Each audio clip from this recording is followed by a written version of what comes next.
Pagka po Makati ang lalamunan, ang iinumin malamig na tubig. Mali kayo ng mga paniniwala. Ang old-time paniniwala ninyo, pag Makati, pagod ang lalamunan, sawang-sawa sa pagsasalita, kumanta, nakapagbiritan, iinom na mainit. Mali. Ang anti-inflammatory, malamig.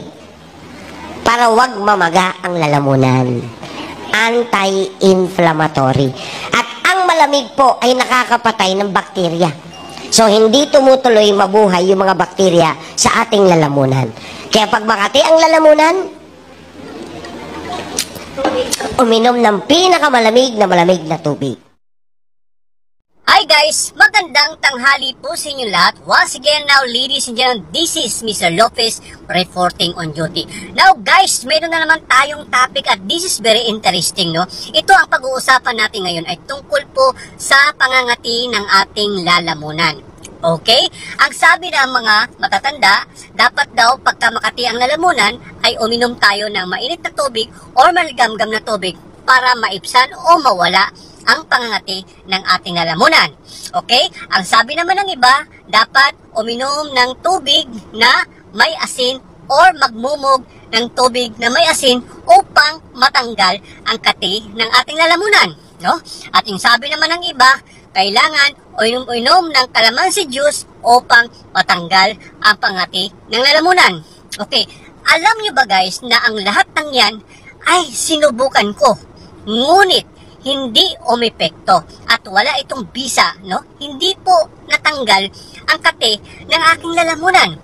So, by true experience, ang ginawa ko guys ay uminom ako ng sobrang malamig ng tubig dahil ang tubig na malamig guys ay anti-inflammatory. So, ano ba ang ibig sabihin ng inflammatory? No? Ang inflammatory ay from the word of objectives na ang ibig sabihin ay pamamaga. Ano ba ang ibig sabihin ng anti?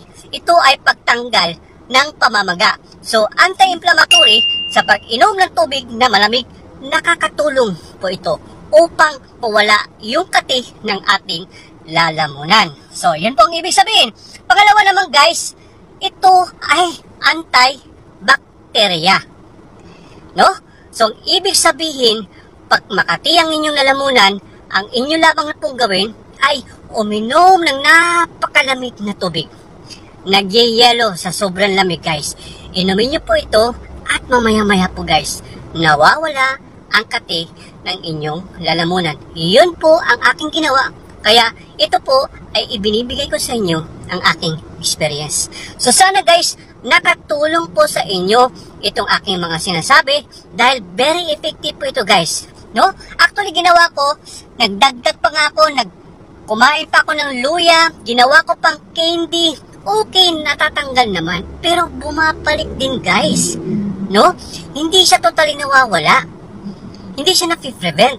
Pero nung gumamit po ako ng malamig na tubig, yun po ang resulta. Very effective. Sandali lang, patay ang virus guys. Dahil ang virus pala ay kalaban ng sobrang malamig na tubig. Okay? Hopefully guys, nakatulong po sa inyo. Mabuhay po kayo.